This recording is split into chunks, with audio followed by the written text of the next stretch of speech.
Dear listeners, we bring to you a very exciting conversation today, all about love, compassion, and the power to save lives. Joining us in the studio is Seyiesino Mera and her husband Vincent Vimetha Mera, a remarkable couple who have made blood donation not just a habit but a shared mission. Through their commitment, they have touched countless lives, and today they are here to tell us why giving blood means so much to them. Welcome to our show, Martha and Vincent. It's great to have you both in the studio. Thank you. Begin with, let me ask both each of you to introduce yourself and share how you first became involved in blood donation. How many times have you both donated blood? Thank you so much for this opportunity. I am Vincent Vimetha Mera. And I am Seyiesino Mera. We are a couple and blessed with 3 children, 2 sons and a daughter. My blood group is O negative, and I'm a voluntary blood donor for the past 25 years and donated 22 times. My first donation was during a voluntary blood donation drive in college at Delhi. I am an O-positive blood donor and donating since 7 years. I have donated 11 times till date, and my first donation was in 2019. Wow, so it's so interesting. You both are O, but with plus and negative. Yeah, it's so good to hear that. So, what inspired you both to donate blood initially? Was there a particular event or person that influenced your donation? For me, actually, blood donation started unexpectedly. Back then, I didn't know what blood donation is all about, and leave alone, I don't even know my blood group back then. Then it all started one day when I was in college at Delhi. We had just finished our morning football practice, and we were on our way to the canteen for refreshments. Then a doctor stepped out of a room and he stopped us, and he started explaining about blood donation and everything. Then while he was still explaining, like half the team disappeared. They just left. Then by the time he finished explaining, like 2 of us agreed to go for the donation. Then being my first donation, I was a little nervous, but then everything went nicely, like smoothly. There was no problems. Then after finishing, I could see, other donors on the adjacent beds and all. And then some were not still resting, some were saying that they're feeling dizzy and all. But for me, I didn't feel anything. So they offered juice and fruit, which I took and I went home. And I didn't feel any weakness or anything after that also. So the next day I was back in the field, back to playing again and all. And ever since then, I have been a regular donor, and I usually donate only when needed, since my blood group is not easy to get. What about you? As for me, seeing my husband donating numerous times inspired me a lot. The zeal and the enthusiasm I saw in him whenever the need for blood donation came up, and also the fact that we are helping someone in need, that also with something that is freely gifted by God and to save a life. It's so nice to hear about how your journey of donating blood started. It's very encouraging, not only for me, but I think I'm sure for our listeners who are listening to our conversation right now. So Martha, could you recall your first blood donation experience? What emotion did you go through, and how did it feel afterwards? For me, I had been wanting to donate blood after seeing my husband, but was unable to due to pregnancy and breastfeeding thereafter. When our 3rd child became 3, I got my first opportunity to donate to a cancer patient. Even though it was my first donation, I didn't feel scared. Instead, I prayed for the patient and that God may heal him and also give me continued health to help more people. After donating, I felt a sense of big achievement and happiness to have helped someone.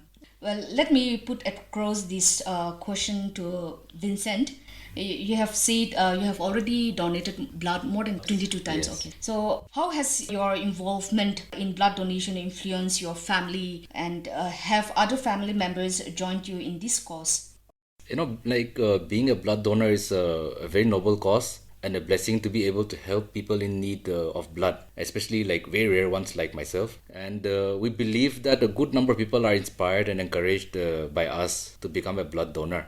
And we also try to make it a point to encourage and sensitize the recipients' family members also, so that the importance of blood donation, and encourage them to also become donors themselves, because they have gone through the troubles to get the blood, which is not easily available.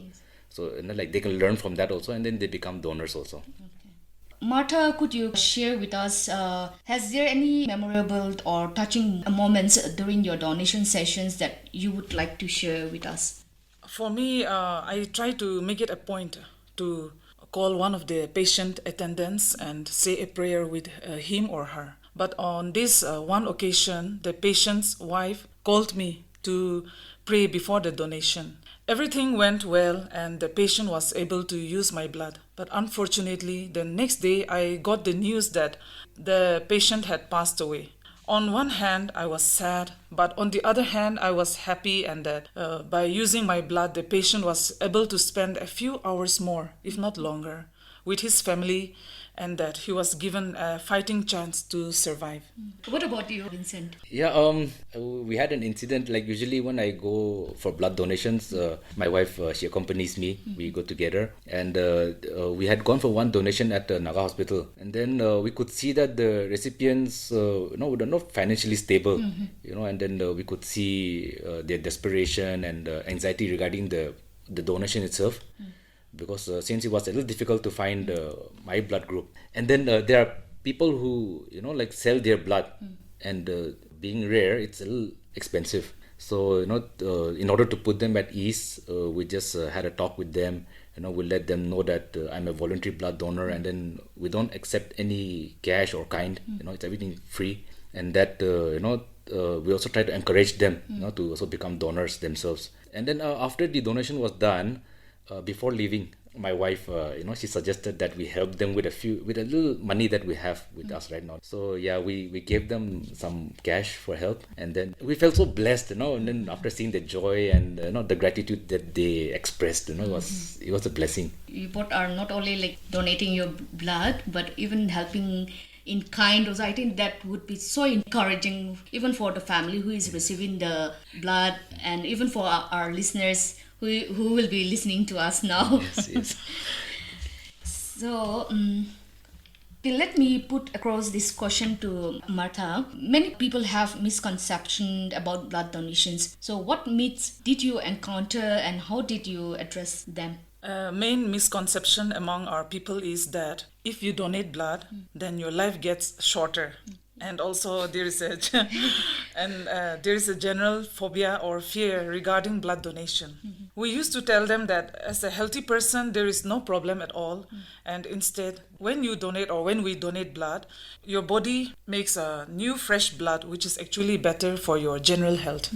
I have also come across such a myth, and me being also a donor, I have not gone through any of such. To Vincent now, were there any personal challenges or fears you had to overcome to become regular blood donor?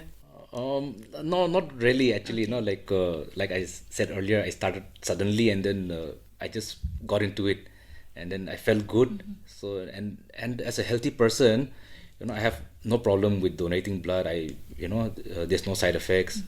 Then I just need to consume more water once the donation is done for a few days, and then I'm back to my normal duties, activities the next day itself. What about you, Martha? For me, as a woman, the number of times we can donate is lesser, and you being a woman and a regular blood donor, you also know best. Yes. And the gap is lesser for men, and the gap we keep for the waiting period, to keep ourselves healthy to donate again is more. Now it has been the norm is I think 4 months. Yes, for a woman, Yes. And speaking from personal experience, I usually avoid donating 1 week before and 1 week after my periods, because during one donation, which was 3 days after my periods, I was skeptical. So I asked a doctor who was nearby, and he casually replied that it's okay, chalta hai, you can donate. But the next day I felt very weak after the donation. So what I want to say here is that everybody is different. So we have to know ourselves and avoid donating if you are not feeling well. Rightly pointed out, when I'm on period, Yes. I usually don't Yes. donate. It's better to because, avoid. Yes. it's better to avoid. Yeah. Though I have never faced any complications or nothing as such, and so that's a good suggestion that our listeners can carry, especially the female who wanted to be donors, can follow the steps that you have rightly absolutely. pointed out. Thank you so much for that information, Martha. Coming back to you again, Martha, how do you believe your story can inspire others in your community to consider blood donations? We hope that people who know us or hear our testimony will also be encouraged to become a voluntary blood donor, not only for their family members, but to unknown people also. Vincent, what advice would you give to someone considering donating blood for the first time? Yeah, for first-time donors, our advice is that there's nothing to be, scared of. Even people in their 40s, 50s, and 60s are, donating regularly. So just like after your donation, just drink lots of water. You eat well, and you rest just for a couple of days. And then, also don't be a donor just on Voluntary Blood Donors Day. You be available anytime, yes. that your blood group is required. So you be available. That's a good point that you have mentioned. I think everyone should be available for donating blood. Yes. That also free. Yes, that's true. To Martha again, for those who might feel nervous about the process, what tips can you share to make the experience more comfortable? Firstly, we should be thankful to God for the good health we are enjoying and pray for better health to continue helping others in various ways. Regarding the process, there is nothing to worry about since there are trained technicians who take care of everything and they follow the various procedures to ensure that we are okay to donate and also that the recipient can receive our blood. To you again. Looking back, how has being a blood donor impacted your lives personally and as a couple? Being one of the few couples who are blood donors, we feel that we are setting a good example to children, friends, and neighbors.